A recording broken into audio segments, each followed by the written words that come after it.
நீங்கள் பார்த்துக் கொண்டிருப்பது உங்கள் விஜய்.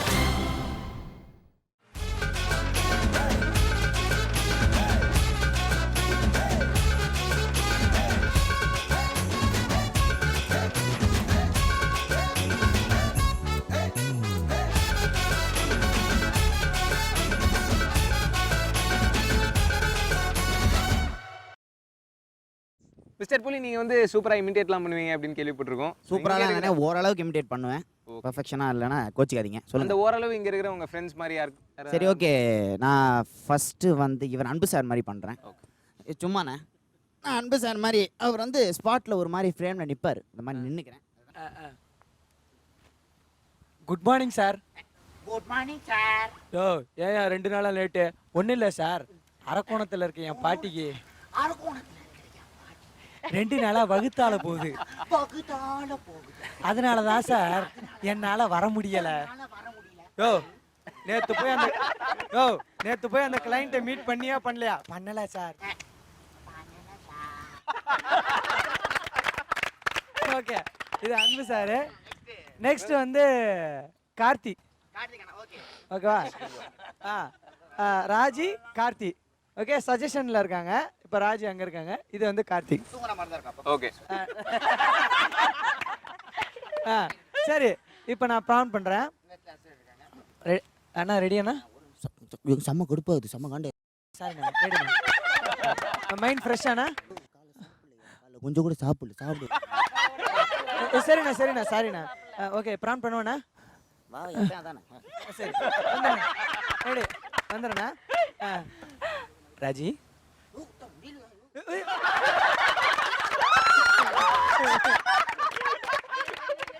ரெடி அண்ணா, போலாமாண்ணா? ரெடிண்ணா. கார்த்தினா உங்கள் டைலாக் தான். ராஜியை பார்க்குறீங்க பாருங்க சார். இங்கே ராஜி இங்கே எதுக்கு? ஆமாம். ஓகேண்ணா. ரெடி. ராஜி கேட்குறாங்க. சொல்லு கார்த்தி. ஒன்றும் இல்லை. இதை நான் சொல்லியே ஆகணும்.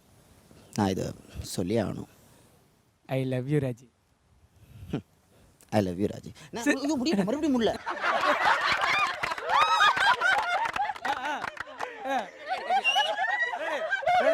அடுத்து ஓகேண்ணா. அண்ணா கரெக்டாக ப்ராம் பண்ணுறேன் நான். பாரு, சீக்கிரம் முடியா. 2 o'clock ஜோடி ப்ராக்டிஸ் இருக்கு. கொஞ்சம் அங்கே போனால் இந்த ஜோடி மேலே முடியுங்க. அப்புறம் அந்த ஜோடி போவீங்க. ரெடிண்ணா. ரெடி. என்னென்ன ஜபம் பண்ணுறீங்க? ரெடிண்ணா. சாரி சார், நான் ஜோடி ப்ராக்டிஸ் ரெடி. ஓகே அண்ணா, டைலாக் சொல்லிட்டு போண்ணா ப்ளீஸ்ண்ணா. டைம் ஆகுதுண்ணா, டேரக்ட் திட்டு வரேன். ரெடி. ராஜி. இருங்க. ஃபஸ்ட்டு அதை சாப்பிட கொடுங்க. பசிதியா அந்த பிஸ்கெட் தான். காலிலேருந்து நடிப்பேன், இதை மட்டும் குடிப்பீங்க? இல்லைண்ணே. அண்ணா ப்ளீஸ் அண்ணே, வாண்ணே, டைம் ஆண்ணே. அண்ணா ரெடிண்ணா? ரெடியா அண்ணே? அதெல்லாம் போதுண்ணே. கரெக்டாக ஏன் மூஞ்சி மாதிரியே இல்லைடா. அண்ணே போகலாண்ணே ப்ளீஸ்ண்ணே, ரொம்ப லென்த்தாக போகுதுண்ணே. ரெடிண்ணே. Raji. Raji, I love you. I love you. அண்ணா இந்த சிரிப்பு சரிங்கண்ணா. அண்ணா அண்ணா, ராஜி கோவப்படுறாங்கண்ணா. கார்த்தி, இப்படிலாம் என்கிட்ட நீ பேசாத. ராஜி அப்படியே நடந்து போங்கண்ணே. அப்படியே நடந்து ஃபாலோ பண்ணுங்கண்ணே. பாருங்கண்ணா. அப்படியே வாங்கண்ணே, வந்துருங்கண்ணா. ரெடிண்ணா? ஓகேண்ணா. லக்ஷ்மி. ஓகே ரெடியா? பண்ணதுக்கு அப்புறம் அவங்க செதுக்குவாங்களே எப்படியும், அதுக்காக ப்ரிப்பேர் ஆகிடும். ஓகே, இது ஃபுல்லாக பாடி லாங்குவேஜ் தான் அதிகமாக இருக்கும். மெயினாக ரியாக்ஷன்ஸ் தான் மேக்ஸிமம். ரெடியா? இப்போ ஸ்பாட்டுக்குள்ளே அவங்க வந்து என்ட்ரி ஆகிறாங்க முதல்ல. ரெடியா?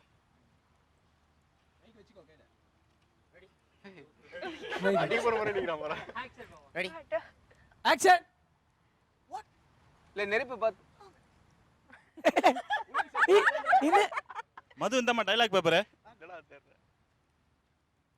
வாங்க நில்லுங்க.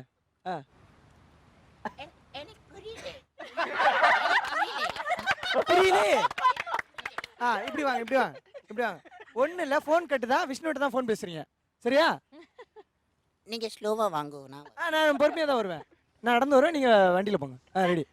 காமெடி நல்லா இல்லை. சாரி மன்னிச்சிருங்க ஒரு புலோவில் வந்துருச்சு வழக்கம் போல. ரெடி ஃபோன் எடுத்துக்கோங்க கையில். சார் லுக்கு அது லுக் எங்கே வேணாலும் பாருங்க. ஃபோன் கட்டு தான் எங்கே வேணாலும் பாருங்க. ரெடியா? இருங்க என்ன ஆக்ஷனே சொல்லு. ரெடியா? ரெடி. ஃபோன் எடுமா. நீ வந்து ஒரு லவ் மூடில் இருக்க. விஷ்ணு அப்படியே டயல் பண்ண போற. விஷ்ணு பார்த்தா வராதே. விஷ்ணு பார்த்தா வராதுமா, அதனால தான் அவனை வைக்கல, ஃபோன் கட்டில் வச்சிருக்கேன். சரியா? ரெடி. அப்படியே லவ் மூடில் இருக்க. ஃபோன் எடு. அப்படி வை. அப்படியே சந்தோஷமா ரிங் அடிக்குது, எடுக்க போறான். ஒன்று. ஹே விஷ்ணு. ஹே விஷ்ணு. அதேதாம்மா. எங்கடா இருக்க? எங்கிட்ட இருக்கே. உன்னை பார்க்கணும், உடனே இங்க வா. உன்னை நான் பார்க்கணும், உடனே இங்கே வா. வர முடியாது போடின்னு சொல்லி திட்டான். Hey wish Raji. Okay. Super super super. பாண்டிச்சி மயிலே தேரோடும் வேதியிலே நான் போல வந்தவனே யாரடித்தாரோ யாரடித்தாரோ யாரடித்தாரோ யாரடித்தாரோ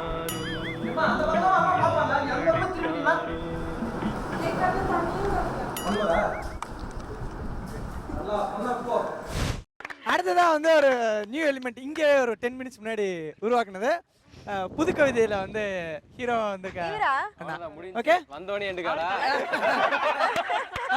ஓகேவா? வாய் ரெடி. Standing position. அவரோட இப்போ நான் ரெடியா? ரெண்டு பக்கம் மசில்ஸ் தெரியுதா? ஓகே. எதுக்கு மகா இருக்காங்க? எதுக்கு மகா? சட்டை கூட கழட்டி முன்னாடி ஒரு சின்ன மானிட்டர் பாத்துக்கிறேன். ரெடி ரெடி பாத்துக்கலாம். ரெடியா? இங்க பாரு புள்ள. இங்க பாரு புள்ள. Okay ready super. அதாவது ரொம்ப அதிகமா போயிட்டீங்கன்னா நல்லா இருக்காது. அந்த வாய்ஸ் அப்படி டோனோட. ரெடி. எதிர்க்க தான் இருக்காங்க மகா. ஓகே. என்ன புள்ள பாக்க என்ன உன்னை பார்க்க வாமா ஆசை ஆசையா வந்திருக்கேன். எதையும் கண்டு கூட மாட்டேங்கிறேன். மாமனுக்காக ஏதாவது ஒண்ணு சொல்லலாம்ல புள்ள. கேரு இப்படியே மூஞ்சி வச்சுதான் கொண்டே விடுவேன். சார் அதுக்கு நான் ஒண்ணும் பண்ண முடியாது. ஏன் அம்சம் அப்படி பாடியை பார்த்தல அடிச்சா செத்துருவேன். சரிப்பா மன்னிச்சுக்கப்பா. டேக் ஓகேப்பா. பெரிய கைத்தறல் கண்டிப்பா கொடுத்தா அவனும் செம்மையா பண்ணீங்க. தேங்க்யூ.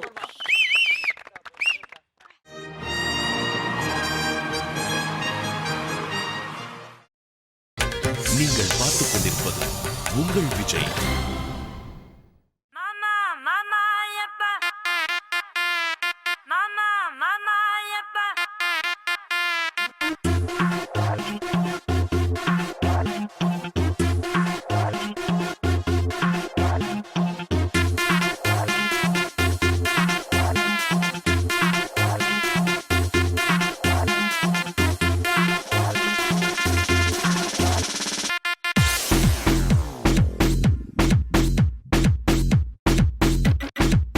வேற யாராவது இமிடேட் பண்ணுவீங்களா? மைனா மைனா மைனா மிரட்டுவாங்க அவங்க. மைனா உங்களை பத்தி மைனா கேள்விப்பட்டிருக்கோம். மாதிரி நீ பண்ண போறியா இல்ல மைனா பண்ண சொல்றியா? பண்ணுவேன்னு சொல்றேன். அது ஏன் பெர்மிஷன் இல்லாம நீ எதுக்கு சொன்ன பக்கி? பக்கியா? இல்ல உங்களை பத்தி கேள்விப்பட்டிருக்கோம். சப்போர்ட்டிங் ரோல் பண்றீங்க சரவணன் மீனாட்சியில. பட் உங்களுக்குள்ள வந்து பல கோவை சரலாக்கள்லாம் இருக்காங்க. ஆமாமா நிறைய இருக்காங்க. சோ ஒரு சாம்பிள் எடுத்து விட முடியுமா? இல்ல கோயசல்லானே கிடையாது. நேட்டிவ் வந்து மதுரை அப்படின்றனால எனக்கு எனக்கு எனக்கு ஏத்த மாதிரியே டயலாக்ஸ்லாம் வரும்.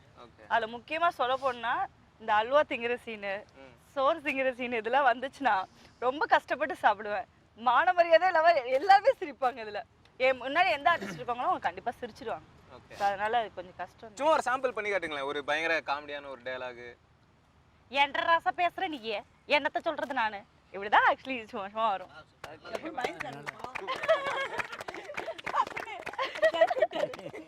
வேற யாராவது mimicry imitation? Okay Meena actually பேசி பார்த்திருக்கீங்களா? மீனா யார்கிட்ட இங்க உள்ளவங்க யாராவது மீனா கமெண்ட்ஸ் எல்லாம் யார் எந்த நடிகை மீனாவா? நடிகை கண்ணழகி மீனா. ஓகே ஓகே அவங்க தெரியும் பாத்திருக்கீங்களா? அவங்க வந்து எப்படி பேசுவாங்கன்னா இப்ப வந்து பிரியா பெர்ஃபார்மன்ஸ் பண்ணிருக்கான்னு வச்சுக்கோங்களேன். அவ்வளவு ஷாக்கா வேணாம். பிரியா பெர்ஃபார்மன்ஸ் பண்ணோம்னாலே அவ ஷாக் ஆயிட்டா.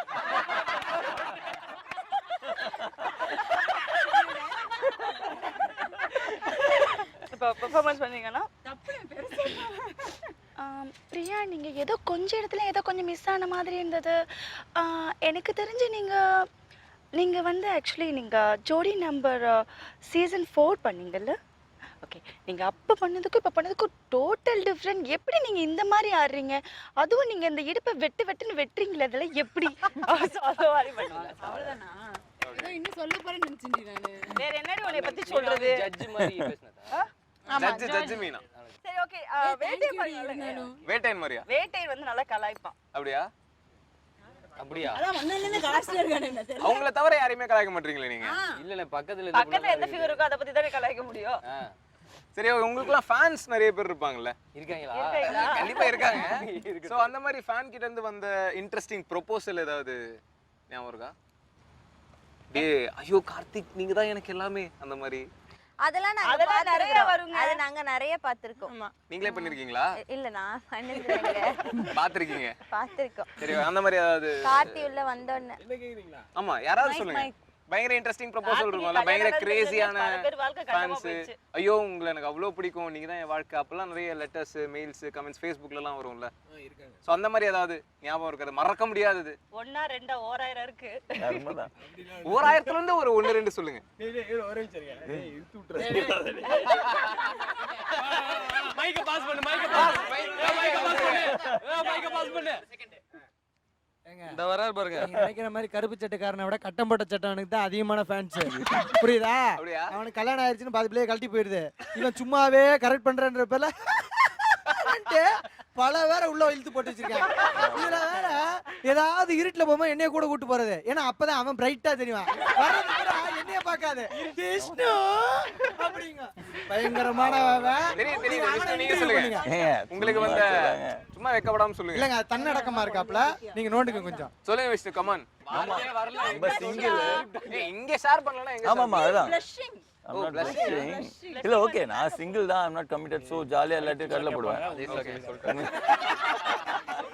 சோ அதான் நிறைய ஃபேன்ஸ்லாம் இருக்காங்க. லைக் எப்படின்னா இங்க போய் ரிஜெக்ட் ஆன ஃபேன்ஸ் தான். கார்த்திக் கல்யாணம் ஆச்சா அப்போ நீங்க ஓகே அப்படி அந்த மாதிரி வர ஃபேன்ஸ் தான் நிறைய.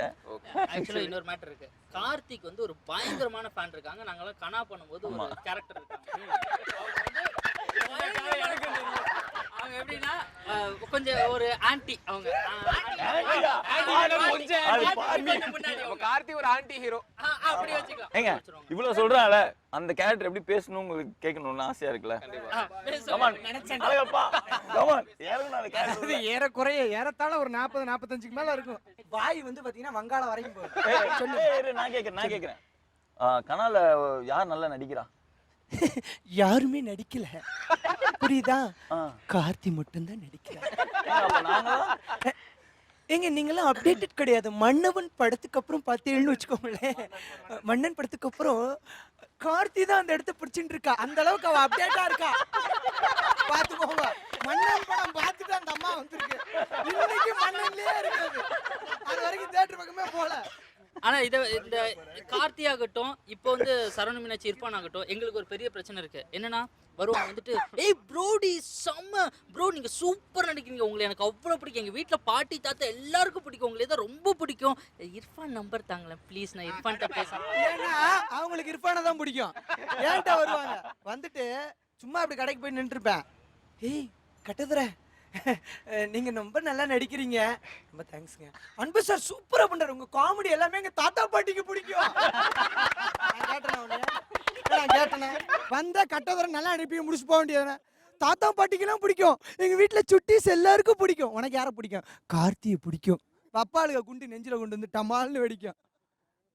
அவ்வளவுதான் முடிஞ்சிச்சு. அடுத்து யாரை பிடிக்கும்? விஷ்ணு ரொம்ப நல்லா சிரிப்பாரு. அவன் சிரிக்கிறதே ஒரே சிரிப்பு. போட்டு போட்டு நம்மள உயிரை வாங்கிக்கிறாங்க. என்ன பண்ணுனா நாளைல இருந்து ஷூட்டிங் இருக்குமான்னு தெரியல. ஷூட்டிங் இருக்குன்றவன அவன் நேரம் மெசேஜ் செஞ்சுட்டு பா, சார் நாளைக்கு கட்டைக்கு ஒன்லைனே போடாதீங்க சார், அவன் ரொம்ப தப்பா பேசியிருக்கான் ஆபீஸ பத்தின்றாங்க.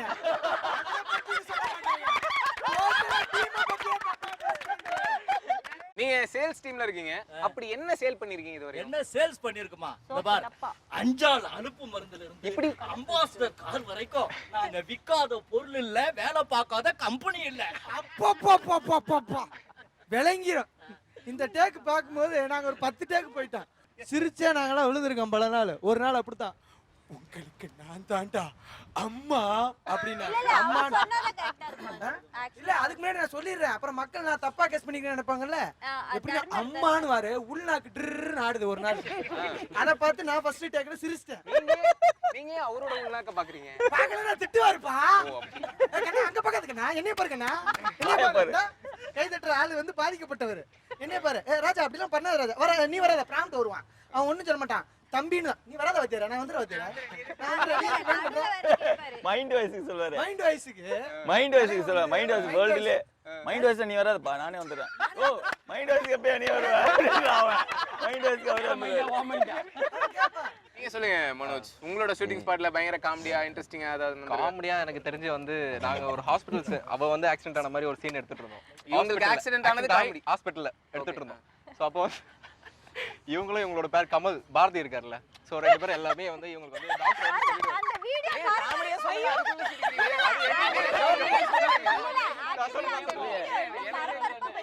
நான் இவர்தான் கமல். ஓகே இவர்தான் கமல். சொல்லும்போது நல்லா இருக்கு போல. நாங்க ரெண்டு பேர் வந்து एक्चुअली எல்லாருக்கும் அது வந்து வாஸ்ட் ஷாட் எல்லாருமே இருக்கும் அந்த ஷாட்ல. அவங்க டாக்டர் வந்து உள்ள போயிட்டு இவளோட இதுக்காக एक्चुअली இவளுக்கு ஒரு இன்ஜெக்ஷன் போட்டுருப்பாங்க. 24 hours கழிச்சு ரிசல்ட் தெரியும் அப்படின்னு இருப்பாங்க. இவளுக்கு இன்ஜெக்ஷன் போட்டு 26 hours ஆச்சு. டாக்டர் வருவாரு, வந்துட்டு அமைதியா நிப்பாரு. என்னன்னு யாருக்கு தெரியாது என்ன டாக்டர்னா அழுதுட்டு இருக்கேன். எல்லாரும் ஷாக்ல இருப்பாங்க. சாரி அப்படின்னு ஒரு வார்த்தை சொல்லுவாரு. இவர்தான் கமல். இப்போ சாரின்னு ஒரு வார்த்தை சொல்லுவாரு. நான் தான் டைரக்டர். ஓகே சாரின்னு ஒரு வார்த்தை சொல்லுவாரு. சொன்ன உடனே எல்லாருக்கும் ஷாக் ரியாக்ஷன். ஆக்ஷன் சொல்லியாச்சு. இப்போ நான் சொல்றேன் கமல் வந்து நிக்கிறாரு. நானும் கமல் இவங்க நான் கமல் நான் கமல் மாதிரி நடி போகுது. ரெண்டு பேரும் அழுதுட்டே இருங்க. கமல் அழ பண்ணுங்க. கமல் அழ மாட்டார். கமல் அழ மாட்டார். ஃபீல் பண்ணுங்க. கண்ணை தொடங்க கமல். கமல் கண்ணை தொடங்க.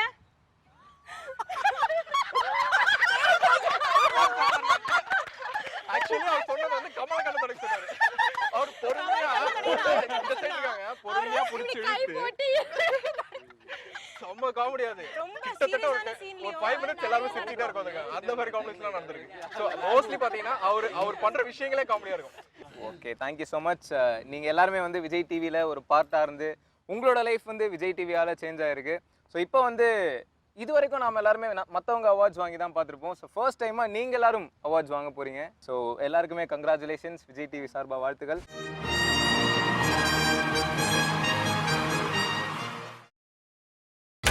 நீங்கள் பார்த்துக் கொண்டிருப்பது உங்கள் Vijay. Good evening friends. Good evening. Okay, இந்த மாதிரி ஒரு அழகான கெட் டுகெதர் ஏன் பிளான் பண்ணோம் அப்படின்னா, பொதுவாக விஜய் முகம் அப்படின்னா அது விஜய் தொலைக்காட்சியுடைய முகத்தை மட்டும் தான் சொல்ல முடியும். கண்டிப்பாக வேற எந்த தொலைக்காட்சி பேரை சொல்லி அந்த தொலைக்காட்சியுடைய முகம் சொல்ல முடியாது. கண்டிப்பாக. ஸோ விஜய் டிவி ஆர்டிஸ்ட் மட்டும் தான் விஜய் முகம்னு சொல்லுவோம். அதில் எண்ணற்ற பர்சனாலிட்டிஸ் இருக்காங்க நம்ம விஜய் டிவியில், எல்லா சூப்பரான பர்சனாலிட்டிஸ். அதில் சில முக்கியமான முகங்களை தான் இப்போ நாங்கள் கூப்பிட்டுருக்கோம். இங்கே நம்ம அழகான ஒரு கெட் டுகெதர் வச்சுருக்கோம். பொதுவாக மற்ற தொலைக்காட்சி அப்படின்னா ஷோ பண்ணுவாங்க, அதை ஆடியன்ஸ் பார்ப்பாங்க, அதோட முடிஞ்சிடும். ஆனால் விஜய் தொலைக்காட்சி மட்டும்தான் ஷோ அதை ஆடியன்ஸ் பார்க்கறது மட்டும் இல்லாமல் ஆடியன்ஸையும் விஜய் தொலைக்காட்சிகளை கொண்டு வர அந்த ஒரு நோக்கத்தோட பண்ணுற ஒரு விஜய் டிவி விஜய் டிவி தான். எப்படின்னா இப்போ ஆடியன்ஸாக இருக்கும்போது நம்ம எல்லாரும் சொல்லுவோம், இப்போ திபாவா இருக்கட்டும், பிரியங்காவாக இருக்கட்டும், விக்னேஷ் கார்த்திகா இருக்கட்டும், நிக்கிலா இருக்கட்டும், நானாக இருக்கட்டும். நான் வந்து ஃபர்ஸ்ட் உள்ள நுழைஞ்சது 2004, 10 years ஆச்சு. என்னுடைய ஷோ முத வருது கலக்கு போது யாரு. அன்னைக்கு பார்த்தா ஒரே பரபரப்பா தெரியினேன். இன்னைக்கு நைட்டு வந்துச்சுன்னா நாளைக்கு காலையில இருந்து நம்ம ரேஞ்சே வேற. கீழே போய் சொல்றேன், சார் மறந்துடாதீங்க 9 மணிக்கு, வெள்ளிக்கிழமை 9 மணிக்கு மறந்துடாங்க. எவனாவது பாப்பானான்ட்டு நான் டிவி பார்க்கல. டிவியில அப்படியே ஒவ்வொரு வீட்டுக்கா போயிட்டு வந்தேன். நம்ம ஷோ ஓடுதா, ஓடுது அந்த ஷோ பாக்குறாங்க. அதே மாதிரி அன்னைக்கு ஷோ முடிஞ்சுட்டு அந்த நாள் அன்னைக்கு காலையில விடிஞ்சு அன்னைக்கெல்லாம் வெளியே டீ கடைக்கு போகும்போது அந்த ஷோ எவ்வளவு பெரிய ஹிட். அதாவது ஒரு மிமிக்ரி ஆர்டிஸ்ட்டுக்கு ஒரு சாதாரணமாக ஸ்டேஜோ அம்மன் கோயில் கூழ் ஊத்துற ஃபங்க்ஷனில் பண்ணுவோம், ஒரு கல்யாணத்தில் பண்ணுவோம். அதை தாண்டி ஒரு அழகான ஒரு மேடை கோட் ஷூட் போட்டு ஒரு பிரம்மாண்டமாக காமிச்சது வந்து மிமிக்ரி ஆர்டிஸ்ட்டுக்கு ஒரு ரேஞ்சு காமிச்சது விஜய் டிவி தான். ஸோ அதுக்கு ஒரு பெரிய ஓகே. சரி நீ சொல்லு திவா, இதுக்கு முன்னாடி உன்னுடைய ஃபேமிலி ட்ராவல் எல்லாமே நம்ம எல்லாருமே இப்போ உலகத்தில் உள்ள எல்லா தமிழ் மக்களுக்குமே இப்போ விஜய் தொலைக்காட்சி பிடிச்சி போச்சு. அவ்வளோ தூரம் வெரைட்டியான ஷோ, ரொம்ப புதுமையான ஒரு ஷோ, டேலண்டருக்கு மரியாதை கொடுக்குற ஒரு சேனலாக வந்துருச்சு. ஸோ அந்த வகையில் ஏர்டெல் சூப்பர் சிங்கருக்கு இன்றைக்கி உலகத்தில் உள்ள எல்லா இடத்துலையும் அவ்வளோ ரெஸ்பான்ஸ். நீங்கள் போனால் உங்களுக்கே தெரியும். ஸோ நீங்கள் இதுக்கு முன்னாடி கச்சேரிகளில் வெளியே பாடிக்கிட்டு இருந்து ஒரு 300 ரூபா 500 ரூபா சம்பளம் வாங்கி உங்களுடைய கனவு ஒன்று இருக்கும்ல, எப்படியாவது இந்த விஜய் தொலைக்காட்சியில் இந்த மேடையில் நம்ம நிற்கணும்னு. அது மாதிரி அதுக்கு முன்னாடி இருந்த லைஃப் எப்படி, கடைசியில் ஃபைனலில் நிற்கும் போது உங்கள் டேர்ன் ஓவர், உங்களுடைய லைஃப் மாறினது எப்படி? சார் நான் ஃபஸ்ட்டு நிறைய ஸ்டேஜே கிடைக்காது, பாடணுன்னு ரொம்ப ஆசையாக இருக்கும். பாடுவேன், எங்கேயாவது போகும்போது, விளையாடும்போது, படிக்கும்போது, எல்லா இடத்துலையும் பாடிட்டே இருப்பேன். பட் ஒரு ஸ்டேஜ்னு எனக்கு யாருமே கொடுக்கவே இல்லை. என்னோட திறமை பயங்கர காண்டா இருக்கும்ல, செம்ம காண்டா இருக்கும். 2 நிமிஷம் என்னை விட்டுறா, நான் இதெல்லாம் பெர்ஃபார்ம் பண்ணுறேன், அதுக்கப்புறம் என்னை ஜட்ஜ் பண்ணுறேன்னு பண்ணுறதுக்கு அதை கேட்கவும் ஆள் இருக்காது. அதுதான் ரொம்ப கஷ்டமாக இருக்கும். அதுக்கப்புறம் 100 ரூபா பேமெண்ட்டில் தான் என்னோட ஒரு ஷோவை ஆரம்பிச்சது. என்னைய விட நீ ஒரு 50 ரூபா கூட ஃபர்ஸ்ட் 50 ரூபால வாங்கினேன். அண்ணே நான்லாம் கல்யாண சாப்பாட்டுக்காக ஷோ பண்ணியிருக்கேன். ஓ, சாப்பாடுக்காக பண்ணிருக்கேன். ஆமா, அந்த நிறைய கச்சேரி இருக்கு. இப்போ சமீபத்தில் கூட அந்த மாதிரி போயிட்டு இருக்கு, அதை வெளியே சொல்லப்படாது. அதுக்கப்புறம் என்னென்ன நடந்துச்சு என்னோட லைஃப்லங்கிறது நிறைய பேருக்கு தெரியும். அது விஜய் டிவிலே டெலிகாஸ்ட் பண்ணி எல்லாருக்கும் தெரியும். இவன் இப்போ நீங்கள் சூப்பர் சிங்கரில் பாடின பாடல்கள் வச்சு ரொம்ப ஃபேமஸ்னா கண்டிப்பாக நீங்கள் ஃபைனலில் பாடின பாட்டு தான் மாமா மாப்பிள்ள சாங் தான். ஸோ அந்த பாட்டில் சத்தியமாக என்னால் பாட முடியாது, ஏன்னா அந்த அளவுக்கு பயங்கரமாக பாடினாங்க அன்றைக்கி. தேங்க்யூ. நீங்கள் பாடி முடிச்சோடனே ஜானகி அம்மா வந்து உங்களுக்கு கிட்ட பிடிச்சி அழுதாங்க இல்லையா, அந்த ஒரு ஃபீலிங் எப்படி இருந்தது உங்களுக்கு? அதான் நான் முன்னாடியே சொல்லியிருந்தேன், நம்ம சிங்கர்ஸ் எல்லாமே கனவாக நினைக்கிறத வந்து நிஜமாக்குறது ஒரே ஒரு ஷோ வந்து சூப்பர் சிங்கர் மட்டும்தான். அது மாதிரி தான் அது ரொம்ப ரொம்ப சந்தோஷமாக இருந்தது. நான் எதிர்பார்க்கவே இல்லை, அவங்க அந்த வயசுக்கு ஏந்து நடந்து அவ்வளோ தூரம் வந்து கண்டிப்பாக கட்டி பிடிச்சி முத்தம் கொடுத்து 1000 ரூபா காசு கொடுத்து என்னை ப்ளஸ் பண்ணி நிஜமாக அந்த டைட்டில் வின் பண்ணுங்கிற எய்ம் வந்து அன்னைக்கு அவங்க ஏந்து வந்ததோட எனக்கு தீர்ந்துருச்சு. ஏன்னா அதோட ஒரு பெரிய டைட்டில் எதுவுமே கிடையாது. ஸோ அப்போவே எனக்கு பெரிய டைட்டில் கிடைச்ச மாதிரி ரொம்ப ரொம்ப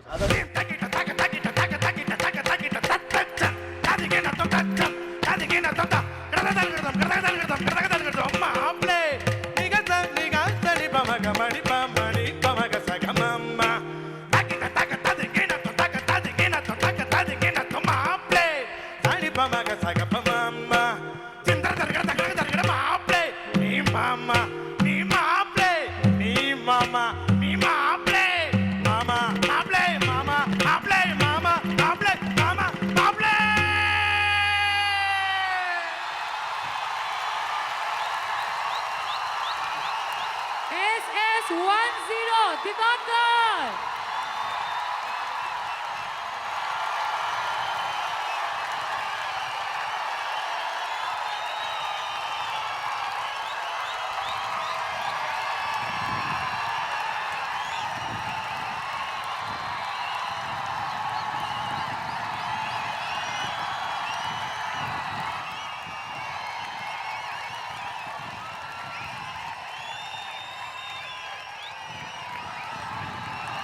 பிரியா, நீ சொல் பிரியா.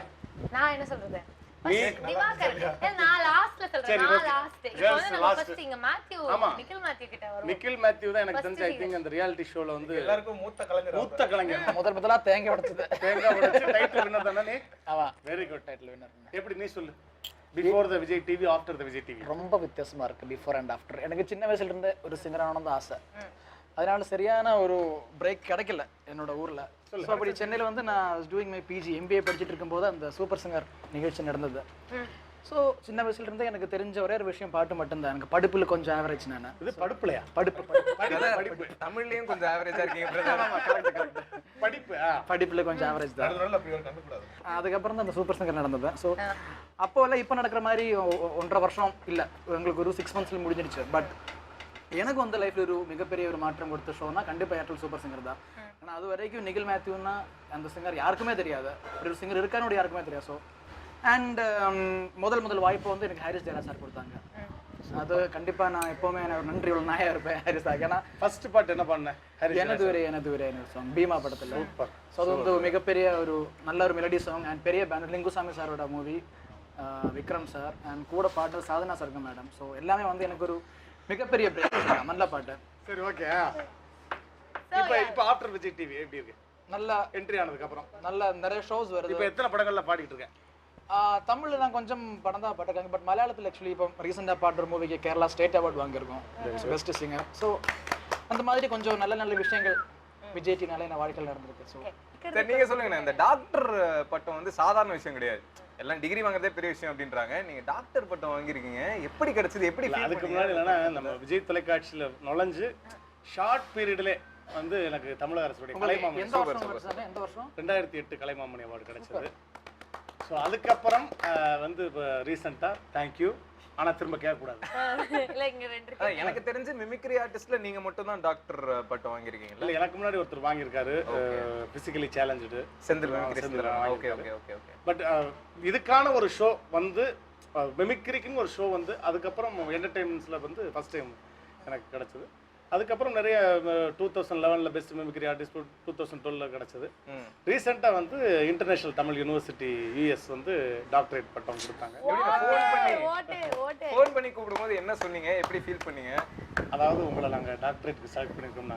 நான் கேட்டேன், மேடம் நீங்கள் சுயநினைவோடு இருக்கீங்களா? ஏன் சார் அப்படி கேட்குறீங்க?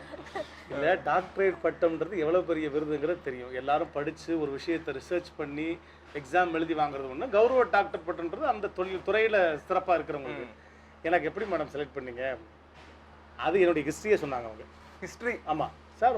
நீங்கள் என்ன சார் பண்ணல, நீங்கள் எத்தனை வருஷத்துல பெர்ஃபார்ம் பண்ணுறீங்க, கலக்கப்போது யாரில் வந்தீங்க, ஃபைனலில் வந்தீங்க, ரோபோ பண்ணீங்க, அதுக்கப்புறம் அது இதில் பண்ணீங்க, அப்புறம் வந்து பாட்டு பாடுறீங்க, ஆங்கராக இருக்கீங்க, டான்ஸ் ஆடி ஃபைனல் வந்திருக்கீங்க, படங்கள் பண்ணியிருக்கீங்க, இது போதாதா அப்படின்னாங்க. தேங்க்யூ அப்படின்னு கட் பண்ணிட்டேன். ஸோ என்னை பற்றி நிறைய விஷயங்கள் சொன்னாங்க. ஸோ அது நம்ம அதை ஏற்றுக்கக்கூடிய விஷயமா அப்படின்னு தெரியல. சரி, இருந்தாலும் மக்கள் பார்வையில் நம்ம ஒரு நல்ல என்டர்டெய்னராக இருக்கும். அதுக்காக நம்மளுடைய வேலை என்ன சிறப்பாக செய்யணும்ன்றக்காக கொடுத்த ஒரு விருதாக நினச்சிக்கிறேன். ஆனால் இப்போ சினிமாவில் வந்து நீங்கள் சூப்பர் கேரக்டர்ஸ்லாம் நடிக்கிறீங்க. இதற்கு தானே ஆசைப்பட்டேன். அது கோகுல் சார் எப்படின்னா ஃபர்ஸ்ட் ரவுத்திரம் பண்ணேன். ரவுத்திரத்துக்கு அது பெருங்குத்து 3 வருஷம் தாடி வளர்த்து ஃபுல்லாக கலரிங் பார்த்துருக்கேன். அப்போ ஏன் இப்படி சுற்றுறீங்க? லவ் ஃபெயிலியர் ஆன மாதிரியே பிச்சைக்காரன் கூட கேவலமா. என்னன்னா என்னுடைய சீன் படத்தில் வரல. 3 வருஷம் இருந்துட்டு நான் வந்து இந்த குஷ்பு சிம்ரன் மாதிரி ஐட்டம் சாங் மாதிரி உள்ள ஒரே ஒரு சாங் மட்டும் வந்து போயிருவேன். அந்த ஒரு சாங் கணேசாச்சாரியா மாஸ்டர் ஆடுற சாங் படத்துல ரோபோ சங்கர் எதுக்கு இந்த பாட்டுக்கு வரேன், இங்க எதுக்கு வெளியே போறானே தெரியாது. அவர் ரொம்ப ஃபீல் பண்ணிட்டார். அதுக்கப்புறம் நம்ம விஜய் டிவியில் நல்ல பெர்ஃபார்ம் பண்ணி ஆக்சுவலாக படத்தில் பண்ணியிருந்தா கூட அவ்வளோ ஃபேமஸாக இருக்க முடியாது. விஜய் டிவியில் பண்ணதுக்கப்புறம் பெரிய ஃபாரின் ஷோஸ் எல்லாம் சுற்றுறோம். ஏன்னா சினிமாவில் ஒன்றும் செய்ய முடியலையே அப்படின்னு நினச்சிட்டு இருக்கும்போது திரும்ப அடுத்து கோகுல் சார் அதே மாதிரி படம் பண்ணார். அப்போ கூப்பிட்டு விட்டாரு. அப்போ சொன்ன ஒரே வார்த்தை, அதில் நான் உன்னை வந்து நான் வேஸ்ட் பண்ணல, அது சுச்சுவேஷன் அந்த மாதிரி அமைஞ்சிருச்சு. இந்த படத்தில் உன்னை ஸ்கோர் பண்ண வைக்கணும் அதான் அப்படின்னு சொல்லி கொடுத்ததான் இருக்குத்தானே ஆசைப்பட்டேன் பாலகுமாரன். அது வந்ததுக்கப்புறம் சவுண்டு சங்கர்ன்ற நேம் நல்ல ரெஜிஸ்டர் ஆனது. அதுக்கப்புறம் இப்போ ரீசெண்டாக வந்து சூப்பராக போயிட்டு இருக்க வாய்மொழி பேசுவோம்ல, அதில் உங்களோட ஒரிஜினல் கேரக்டர் மட்ட ரவி, தமிழ்நாடு குடியார சங்க தலைவர். ஆமாம், நல்லா போயிட்டு இருக்கு படம், பயங்கர ரிவ்யூ. சரி, ஓகே, அடுத்து சரி பிரியங்கா அவர்களை சொல்லுங்க. நீ சொல்லுங்க லைஃப்ல வந்தா luck is always there. இல்ல தமிழ் சேனல் தமிழ்ல எப்பவுமே வந்து அதான் நான் சொல்றேன். எனக்கு அதுதான் இதுவும் ஒரு பெரிய விஷயம். எப்பவுமே ஹிந்தி தான் பார்ப்பாங்க எங்க வீட்ல. தமிழ்ல தான் பார்க்கணும்னா Vijay TV. And my favourite anchor is DD and Sivakarthikeyan. இவங்க 2 பேரும் எனக்கு அவ்வளோ பிடிக்கும். இப்படிதான் இருக்கணும், ஜாலியா இருக்குல்ல அப்படின்னு பார்த்துட்டே இருப்பேன். சரி, நம்மளும் இந்த மாதிரி ஏதாவது ஒரு நாள் பண்ணுவோமா, ஏதாவது நடக்குமா அப்படின்ற ஒரு ஆசை இருந்தது.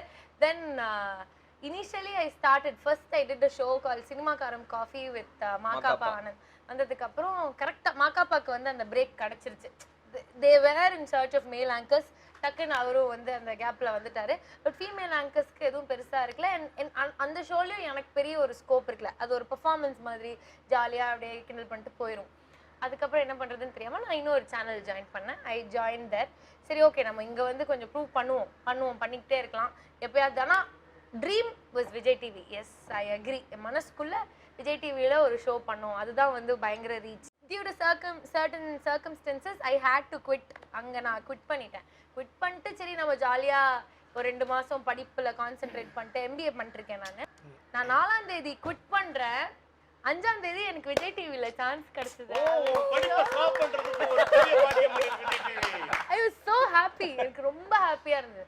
ஆனால் என்ன பெரிய பல்ப் ஆயிடுச்சுன்னா ஒல்லி பெல்லி அப்படின்னு ஒரு ஷோ சொல்லிட்டாங்க. ஃபிட்னஸ் அதுக்கும் நமக்கும் சம்மந்தமே கிடையாது. நான் நல்லா சாப்பிட்டேன். தென் நான் அப்படியே அதை பண்ணிக்கிட்டே இருக்கும் போது நடுவில் திரும்ப சூப்பர் சிங்கர் பண்ணணும் அப்படின்ற ஒரு வாய்ப்பு கிடச்சிது.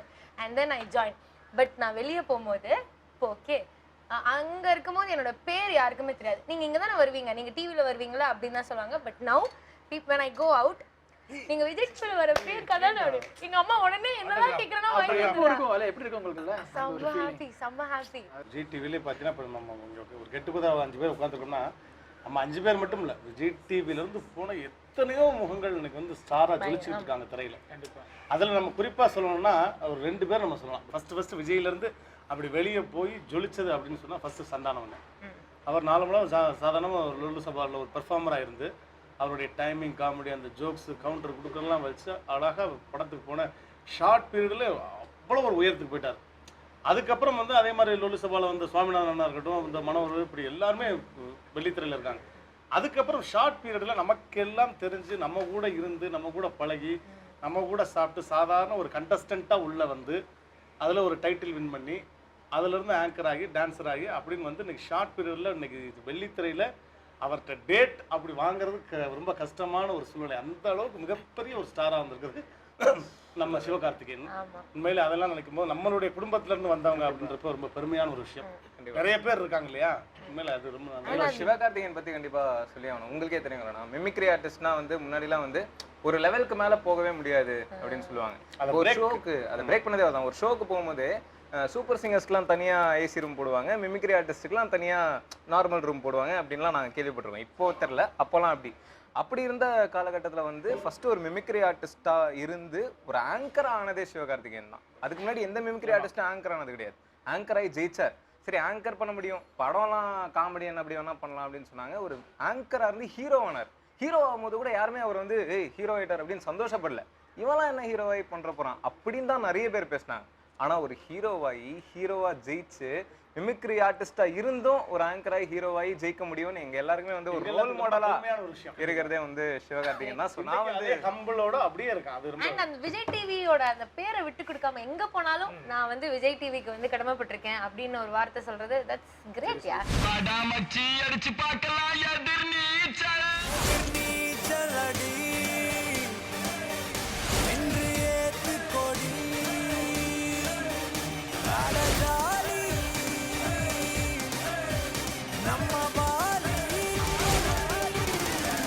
நீங்கள் மட்டும் கள்ளிக்காட்டில் பிறக்காமல் கலிபோர்னியாவில் பிறந்திருந்தால் ஹாலிவுட்டிலும் வைத்திருப்பார்கள் 6 பாடல்கள். அங்கே லியோனார்டோ டிகாப்ரியோ வயலை சுற்றி ஓடியிருப்பார், கேட் வின்ஸ்லெட் மரத்தை சுற்றி ஆடியிருப்பார்.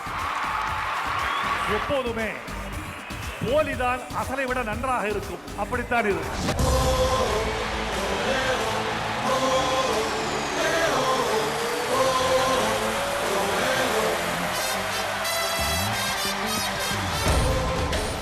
நீ தான் ஹீரோ ஆயிட்டல்ல, இன்னும் இங்க என்ன பண்ணிட்டு இருக்க? Hero Sivakarthikeyan sir, can you please come on stage? Sivakarthikeyan இங்கே இருந்துக்கிட்டு நமக்கு டிக்கெட்டே தர மாட்டேங்கிறாங்க அப்படிமா. இப்போ அவன் படத்துக்கு டிக்கெட்டு கிடைக்கல அப்படின்னு நிறைய பேர் சொல்கிறத கேட்கும்போது சந்தோஷமா இருக்கு. ஸோ இந்த கெட்டுக்கு ஒரு எதுக்குன்னா, நம்ம ஃபேமிலியில் நம்ம குடும்பத்துக்குள்ளே கொடுக்குற ஒரு அவார்டு மாதிரி விஜய் டிவியில் உள்ள performer, anchor, dancer, choreographer, best personality, அதுலேருந்து ஜெயிச்சு வந்தவங்க, அச்சீவ்மெண்ட்ஸ் அவார்டு, இந்த மாதிரி விஜய் டிவிக்குள்ளே உள்ள இதுவரையும் மற்ற தொலைக்காட்சியில் அப்படி பண்ணியிருக்காங்கன்னு தெரியல. ஸோ நம்ம குடும்பத்துக்குள்ளே இருக்கவங்களை என்கரேஜ் பண்ணுறதுக்காக ஒரு அழகான விழா. இப்போ இந்த மாதிரி ஒரு நல்ல கெட்டுக்குதர்னா, நீ எப்படி வந்த, நான் எப்படி வந்தேன், நீங்கள் எப்படி வந்தீங்கன்னு எல்லாருமே பகிர்ந்துக்கிறதுக்கான ஒரு நல்ல வாய்ப்பு கொடுத்த விஜய் டிவிக்கு நன்றி. ஸோ அந்த ஃபங்க்ஷனில் நம்ம திரும்ப மீட் பண்ண போகிறோம். யாருக்கு அவார்டு கிடைச்சாலும் நம்ம எல்லாரும் சந்தோஷப்படுறோம். இப்போதைக்கு நம்ம சேஸ் சொல்லி தேங்க்யூ.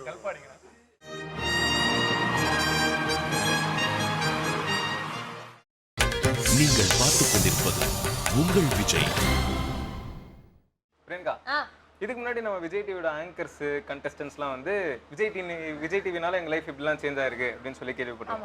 ஆனால் நீயா நானான்ற ஒரு டாக் ஷோனால லைஃப் நிறைய பேருக்கு சேஞ்ச் ஆயிருக்கு. அதில் ஒரு சில பேர் இங்கே வந்திருக்காங்க. கண்டிப்பா very very happy to see you all. Welcome to the Vijay home அப்படின்னு சொல்லலாம். சார் ஃபர்ஸ்ட் மணிகண்டன் சார், 25 லட்சம் நீங்க வந்து வின் நீங்களும் உங்களெல்லாம் ஒரு கோடியில வந்து 25 lakhs நீங்க வின் பண்ணிருக்கீங்க. ட்ரீட் ஃபர்ஸ்ட் கொடுத்துருவோம். கண்டிப்பா கொடுத்துருவோம். எப்படி சார், எந்த மாதிரி சேஞ்ச் ஆயிருக்கு உங்களோட லைஃப் அதுக்கப்புறம்? அதாவது நான் புதுசாக ஒரு நிசான் கார் மேனுஃபேக்சரிங் கம்பெனியில் ஜாயின் பண்ணியிருந்தேன். அப்போ தான் ஒரு வித்தின் 6 monthsல இந்த ப்ரோக்ராம் சான்ஸ் வந்துச்சு. அடுத்த காரே வாங்கிட்டீங்க. அதாவது அப்போ வந்து எங்கள் கம்பெனியில் மோர் தென் 5000 எம்ப்ளாயிஸ் இருக்காங்க. எங்கள் டிபார்ட்மெண்ட்டில் உள்ளவங்களுக்கு கொஞ்சம் பேர் தான் என்ன யாருன்னு தெரியும். இந்த ப்ரோக்ராம் முடிஞ்சதுக்கப்புறம் என்டையர் கம்பெனியில் எல்லாருக்கும் என்ன தெரியும். கம்பெனியில் தமிழ்நாட்டுக்கே தெரிஞ்சிட்டீங்க, உலகத்துக்கே தெரிஞ்சிட்டீங்க. இது எல்லாத்தோட பெரிய கிஃப்ட் என்னன்னா, I got a good relationship with Sivakumar sir family. Super. அது வந்து எனக்கு ஒரு லைஃப் டைம் அச்சீவ்மெண்ட் சொல்லலாம். ஏன்னா சிவகுமார் சார் வந்து அந்த ப்ரோக்ராம் பார்த்துட்டு கால் பண்ணி பேசினாங்க, வீட்டுக்கு இன்வைட் பண்ணாங்க, ஃபேமிலியோட வீட்டுக்கு போயிருந்தோம். ப்ளஸ் சாரும் அம்மாவும் எங்கள் வீட்டுக்கு வந்திருந்தாங்க. ஸோ அந்தளவுக்கு ஒரு நல்ல ரிலேஷன்ஷிப் வந்துருச்சு. அது மட்டும் அது ஒரு பெரிய விஷயம். ஸோ அந்த ரிலேஷன்ஷிப் இன்னைக்கு மெயின்டைன் ஆகிட்டு இருக்கு. அதுதான் என்னோட லைஃப் டைம் அச்சீவ்மெண்ட் நினச்சிட்டு இருக்கேன். Okay sir, super. ரொம்ப ரொம்ப நல்லா பேசுனீங்க. கண்டிப்பாக அடுத்த வாட்டி பார்ட்டிசிபேட் பண்ணி 1 crore வந்து ஜெயிக்கணும் அப்படின்னு நாங்கள் வந்து விஜய் டிவி சார்பாக வாழ்த்துக்கள் சொல்லிடுறோம். ஓகே, நம்ம வைரமுத்து நீங்க வந்து எப்போ நீயா நானால பேசி கலக்குனீங்களோ அதுக்கப்புறம் உங்களோட இன்டர்வியூஸ் நியூஸ் பேப்பர்ஸ்லயும் மேகசின்ஸ்லயும் அவ்வளோ ஃபேமஸ் ஆகி பெரிய லைட்டிங்க. இப்போ வந்து பெருமையா உங்களுக்கு வந்து உங்க பேர் சொல்லும் போது அவ்வளோ ஒரு ஹாப்பி ஃபீலிங் அப்படின்னு எல்லாருமே சொல்லும் போது ரொம்ப ரொம்ப சந்தோஷமா இருக்கு. உங்களுக்கு எப்படி இருக்கு இந்த வாழ்க்கையில இவ்வளோ ஒரு பெரிய ஒரு மாற்றம்? நாங்கள் ஃபோனில் பேசும்போது துரு கிராமத்து பெண்கள் சொல்லி தான் டாபிக் வந்தது. ஸோ பேசிட்டு ஐயோ என்னை செலக்ட் பண்ணிடாதீங்கக்கா, சும்மா பேசினேன், விளையாட்டுக்கு பேசினேன், ஐயோ எங்கள் வீட்டில் விட மாட்டாங்கக்கா அப்படின்னு. அதெல்லாம் முடியாதுமா, நீ கண்டிப்பாக வந்தே ஆகணும் அப்படின்னு சொல்லிட்டு அப்பா கிட்ட கால் பண்ணி பேசினாங்க. ஸோ போயிட்டு என்னோட நேமுக்கு ஒரு ரீசன், அதுவும் சிறுகுடல்பட்டியிலேருந்து வந்த வைரமுத்து, கண்ணதாசன் நேட்டிவ் இல்லையா, ஸோ வந்தோன்னா ரொம்ப ஃபேமஸ் ஆயிடுச்சு. ஸோ வெளில வர்றது கொஞ்சம் தயங்கிட்டே இருந்தேன். வெளில வந்ததுக்கப்புறம் என்ன எப்படி இருக்குன்னு பயந்துட்டு இருந்தேன். ஷூட் முடிச்சு அது April 23, 2011 முடிச்சேன். அதெல்லாம் May 15 வந்து வெளில வந்ததா. எனக்கு கால் பண்ணாத ஆளே கிடையாது. யாரும் என்ன போக கூடாதுன்னு சொன்னாங்களோ அவ்வளோ விஷஸ். அப்பதான் தெரிஞ்சிச்சு என்ன எவ்வளவு பேர் எனக்கு தட்டி கொடுக்க ஆள் இருக்காங்க அப்படின்னு. ஸோ அதுல ஒரு 3 நாள் கழிச்சு அப்புறம் எனக்கு ஒரு மேகசின்ல சொல்லி கண்டிப்பா என்ன பேட்டி எடுக்கணும்னா அதோட எக்ஸைட்மெண்ட் ஆகி நம்ம படிச்சது அதுல ஸ்ரீ சார் எழுதுனதெல்லாம் படிச்சது. ஸோ மேகசின்ல வரணும் உடனே அவர் போட்டோ எடுத்து அது ஒரு மாதிரி என் வீட்டுக்கு வந்து என் கண்ணுக்குட்டியோட போட்டோ எடுத்து ஸோ அப்படி இது பண்ணி அது ஒரு மாதிரியான ஒரு ஃபேமஸ் ஆயிடுச்சு. ஸோ அதுக்கப்புறம் கிறிஸ்துபதாஸ் காந்தி IAS இருக்காங்க இல்லையா, அவங்க ஃபோன் பண்ணி கலெக்டர் பேசிட்டாரியா நம்மகிட்ட பேசிட்டாரியா. ஏன்னா நான் அதுல கூட சொல்லியிருப்பேன், வராத படிப்பு வராத மேக்ஸ் ஏப்பா வரேங்கிறீங்க அப்படின்னு. பட் இப்போ நான் ஆக்சுவலி அந்த மேக்ஸ்னால வழிகாட்டல் இல்லைன்னு சொல்லியிருப்பேன். இப்போ அதுக்கப்புறம் எனக்கு அவ்வளோ வழிகாட்டல்கள். எந்த மேக்ஸை முடியலன்னு சொன்னனோ அதே மேக்ஸ்ல ஃபர்ஸ்ட் கிளாஸ்ல பாஸ் பண்ணேன். BEd 85%.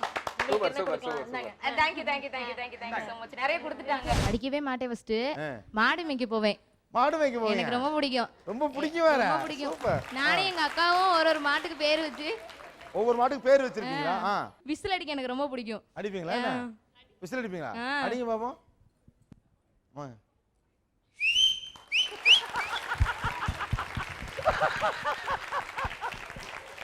கிராமத்துல பிறந்த காரணத்தினாலே எந்தெந்த விஷயத்தெல்லாம் புழுங்க வேண்டியது. ஃபர்ஸ்ட் இங்க வர ஷோக்கே என்னை யாருமே விடல. ஃபர்ஸ்ட் எங்க ஆயா எடுத்தோடனே ஆத்தி டிவி போட்டியில எல்லாம் தெரிஞ்சிங்கன்னா வாயாடின்னு எவனுமே உன்னை கட்டிக்க மாட்டான்னு சொன்னாங்க. அதுவே எனக்கு இல்ல அது உங்களுக்குலாம் சிரிக்கிற மாதிரி இருக்கலாம், அதுவே எனக்கு ரொம்ப இதுவா இருந்துச்சு. ஏன்னா எங்க சொந்தக்காரங்கெல்லாம் சாஃப்டான பொண்ணை தானே ஏன் வாய் அடிச்சா எது அது ஒன்றும் சாதிக்க முடியாதா? எனக்கு அது பிடிக்கவே இல்லை. அப்புறம் எங்கள் அப்பா தான் என்னை கூட்டிகிட்டு வந்தாங்க. எங்கள் அண்ணெல்லாம் என்னை போவே கூடாதுன்னு சொல்லிட்டேன். நீ இன்னைக்கு இப்படி போவ, அப்புறம் நாளைக்கு அந்த இதுக்கு போகிறேன்ப. அதுவும் மெட்ராஸுக்கு போகணும்னு அவசியமே கிடையாது. இவ்வளோ காசு செலவு பண்ணி அங்கே போய் என்ன பேச போகிற நீ? ஃபஸ்ட்டு படிப்பை பாரு. வராத படிப்பை வான்னு சொல்கிறாங்க. எனக்கு பேச தெரியும்னு சொல்லும் போது என்னை வந்து அதை என்கரேஜ் பண்ண மாட்டேங்கிறாங்க.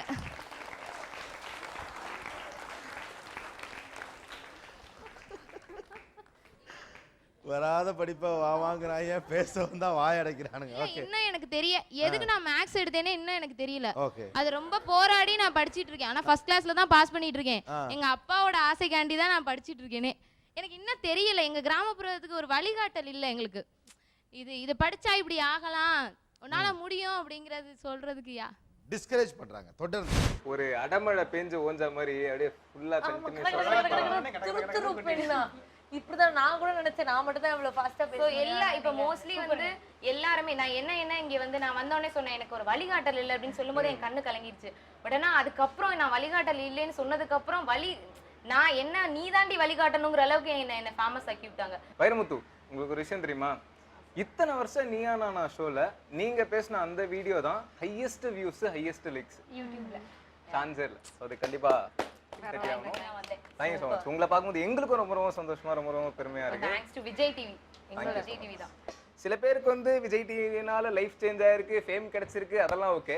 பட் கல்யாணமே ஆயிருக்கு நம்ம காயத்ரி அக்காவுக்கு. ஆமா, காயத்ரி அக்காவுக்கு என்னமா அழகா பேசிட்டாமா, கட்டினா இவங்களை தான் கட்டுவேன் அப்படின்னு சொல்லி நம்ம மிஸ்டர் அனந்த் வந்து காயத்ரியை கல்யாணம் பண்ணிட்டு அனந்த் வைத்தியநாதன் கிடையாது, நம்ம அங்கங்க இழுத்துறேன் நீ இப்போ. நம்ம அனந்த் ஜி சொல்லுங்க, எப்படி ஜி இந்த மிராக்கிள் மெடிக்கல் மிராக்கிள் எப்படி நடந்தது? மெடிக்கல் மிராக்கிள்லாம் இல்லை. நான் என்ன சொல்றதுன்னா, அன்னைக்கு எப்பயுமே நான் ரெகுலராக நீனா ஷோ, என்னோட favourite channel Vijay TV. So அதில் ஃபேவரட் சேனல் கோபி சாரோட நீனா. ஸோ ரெகுலராக பார்க்குறது, எவ்வளோ டைம் ஆனாலும் 2 தடவை பார்ப்பேன். ஃபர்ஸ்ட் டைம் பார்ப்பேன். ஆக்சுவலாக பார்த்தோம்னா எல்லா கண்டஸ்டண்ட்டும் பேசுறது அதிகமாக பார்க்க மாட்டேன். யார் நல்லா பேசுகிறாங்களோ அவங்க தான் பார்ப்பேன் சார். இவங்க பேசுகிறத ஃபஸ்ட் டைம் பார்க்கல, அட்வர்டைஸ்மெண்ட்க்கு அப்புறமா தான் இவங்க பேசுகிறத பார்த்தேன். ஸோ ஃபுல்லாக பார்த்தேன். மறுநாளே பார்த்த உடனே முடிவு பண்ணிட்டீங்களா இவங்க தானே? அது எப்படி ஜி டிவில ஒருத்தங்க பேசுறத பார்த்து எப்படி உங்களுக்கு தெரியல? லவ் அட் ஃபர்ஸ்ட் சைட் உங்களுக்கு தெரியும். அது வந்து நேரல நான் பார்க்கறோம், அப்புறம் லவ் ஆறுது, அது ஒரு பக்கம். இது என்ன டிவில பிரேக் முடிஞ்சதுக்கு அப்புறம் நீங்க அவங்கள பார்த்து லவ் ஆயிருச்சுனா இதுல சம்திங் இஸ் ராங். அது இவங்கள மாதிரி துருதுருன்னு பேசியிருந்தா கூட பரவாயில்லைங்க. ஷோ செட்ல உட்கார்ந்ததுல இருந்து வெளியில வர வரைக்கும் நான் வெறும் அழுதுட்டு தான் இருந்தேன். அழுது மூஞ்ச பார்த்து ஒருவேளை சீரியல் பிரியரா இருப்பாரோ, அழுதுதனால பிடிச்சு போச்சோ என்னமோ தெரியல. அப்படிலாம் இல்ல, அவங்க அழுததை விட அவங்க என்ன பேசுறாங்கன்றத தான் கவனிச்சேன். அக்கா கல்யாணத்துக்கு 12 பவுன் போட்டாங்க. சீர்வரிசை சனத்தி எல்லாம் பார்த்து கல்யாணம் பண்ணி வச்சாங்க. கல்யாண மண்டபம் உட்பட செலவு அம்மா எல்லாம் பண்ணாங்க. இப்போ நான் இவ்வளோ வருஷம் 10-15 வருஷம் 10 வயசுலேருந்து வேலைக்கு போய் 15 வருஷமாக ஆச்சு நான் வேலைக்கு போக ஆரம்பித்து. நான் சம்பாதிச்ச பணத்தை சேவ் பண்ணி வச்சுருந்தாலும் என் கையில் ஒரு 30 சவரன் நகை, ஒரு 3 லட்ச ரூபா பணம் இருந்திருக்கும். அதை வச்சுட்டு எனக்கு ஒரு வரன் பார்த்தாங்கன்னா அதனோட லைஃப் ஒரு மாதிரி இருக்கும். இப்போ இவ்வளவும் சம்பாதிச்சுட்டு எனக்காக ஒரு 1/4 கிராம் கமல் இல்லாமல் நான் இருக்கேன். தங்கமே இல்லை. இந்த காது வந்து புண்ணாக இருக்குது. நான் என்னோடய ஃப்ரெண்டு கமல் இப்போ நான் போட்டிருக்கேன். அது வாங்கலான்னா வீட்டு பிரச்சனையே போயிட்டுருக்கு. என்னால் சம்பாதிக்கிறதுனால வாங்க முடியாதுன்னு இல்லை, கடன் இருக்கிறதால என்னால் அதை பண்ண முடியல. நீ கல்யாணம் பண்ணணும் அப்படின்னா சும்மா போய் நிற்கிறதுக்கு நான் தயாராக இல்லை. வெறும் கையோடு போய் இல்லாத வீட்டு பொண்ணு, ஆனால் நல்ல பொண்ணுங்க கல்யாணம் பண்ணிக்கோங்க அப்படின்னு சொல்லி வேற ஆளாக போய் நிற்கிறதுக்கு நான் தயாராக இல்லை. ஏன்னா எனக்குன்னு ஒரு நாளைக்கு ஒரு கௌரவம் வேணும் அந்த இடத்துல. ஒன்றுமே இல்லாமல் வந்தவன் நாளைக்கு சொல்லிட்டாங்கன்னா என்னால் சத்தியமாக தாங்கிக்க முடியாது. நிறைய பிரச்சனைகளோட நீயா நானாக்கு வந்தீங்க. அதுக்கப்புறம் சார் வந்து பார்த்து கல்யாணம் பண்ணாரு, கல்யாணம் ஆயிடுச்சு. ஸோ நீயா நானாக்கு அப்புறம் கல்யாணம் ஆச்சு. இப்போ எவ்வளோ சந்தோஷமா இருக்கீங்க? நீயானாக்கு அப்புறம் கல்யாணத்துக்கு அப்புறம் ரொம்ப சந்தோஷமா இருக்குங்க. அதுக்கு முன்னாடி லைஃப்பில் தூங்கும்போது தூக்கமே வராது. ஒன்று கடன் பிரச்சனை ஓடிட்டே இருக்கும், இன்னொன்று கடன் பிரச்சனை முடிஞ்சாலும் பக்கத்தில் எவ்வளோ நாள் இருப்பாங்க, கூட இருக்கிறவங்க எவ்வளோ நேரம் பேசுவாங்க. நைட்டில் தூங்கும்போது நம்ம தனியாக தான் தூங்கி ஆகணும். அம்மா இல்லை, இறந்துட்டாங்க. அப்போ தான் யோசனை பண்ணிகிட்டே படுத்துருப்பேன், நமக்குன்னு யார் இருக்கா, லைஃப் எப்படி போய் முடிய போகுது, இப்படியே ஓடிட்டே இருந்தால் எங்கே போய் நிற்க போகிறோம் அப்படின்னு எதுவுமே தெரியல. ரொம்ப நாள் வந்து தூக்கமே வராது, விடிய முடிச்சுட்டே இருப்பேன். கூட யாருமே இல்லையே, ஏதாவது ஒரு கஷ்டம்னா ஹெல்ப்புக்கும் ஆள் இல்லை, ஆதல் சொல்கிறதுக்கும் ஆள் இல்லை, தட்டி கொடுக்குறதுக்கும் ஆள் இல்லை, ஃப்ரெண்ட்ஷிப்பு யாரும் இல்லை அந்த அளவுக்கு. கடன் வந்ததுலேருந்து டோட்டலாக எல்லாருமே வேலைக்கு போயிட்டாங்க, அந்த அளவுக்கு யாரும் இல்லை. ஒரு 2-3 ஃப்ரெண்ட்ஸ் இருக்காங்க, என்னென்னா என்ன அந்த அளவுக்கு தான்.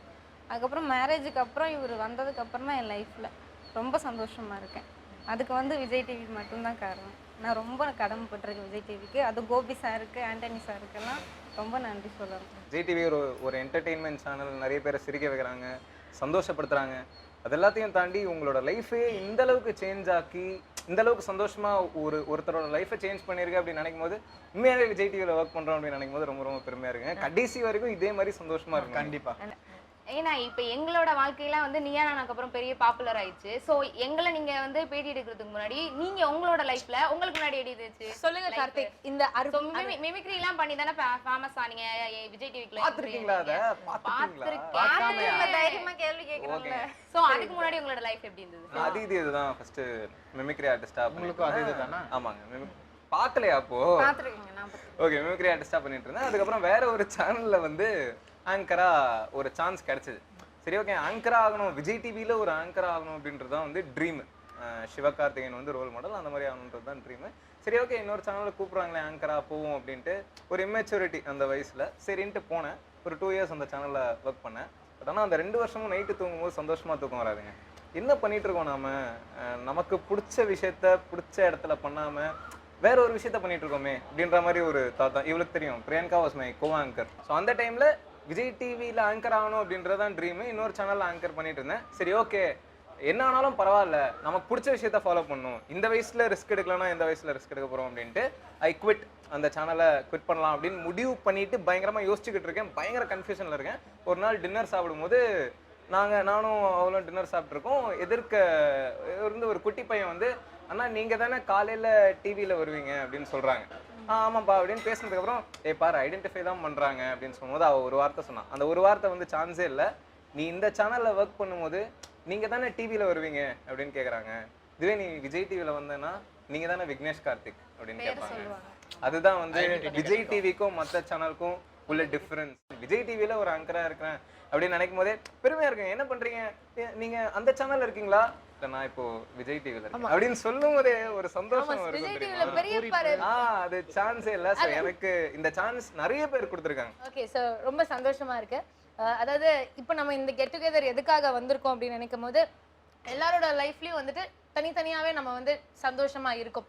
Because of Vijay TV some or the other way எல்லாரோட லைஃப்லயும் விஜய் டிவி வந்து ஏதோ ஒரு வழியில வந்து கனெக்டடா இருக்கு. ஸோ அந்த வகையில நம்ம எல்லாருமே இப்போ சந்தோஷமா இருக்கோம். ஆனா கூடிய சீக்கிரம் இந்த விஜய் டெலி அவார்ட்ஸ்ல நம்ம எல்லாருமே ஒட்டுமொத்த பெரிய ஃபேமிலியா சேர்ந்து இந்த பெரிய கொண்டாட்டத்தை கொண்டாட போறோம். Okay, thank you.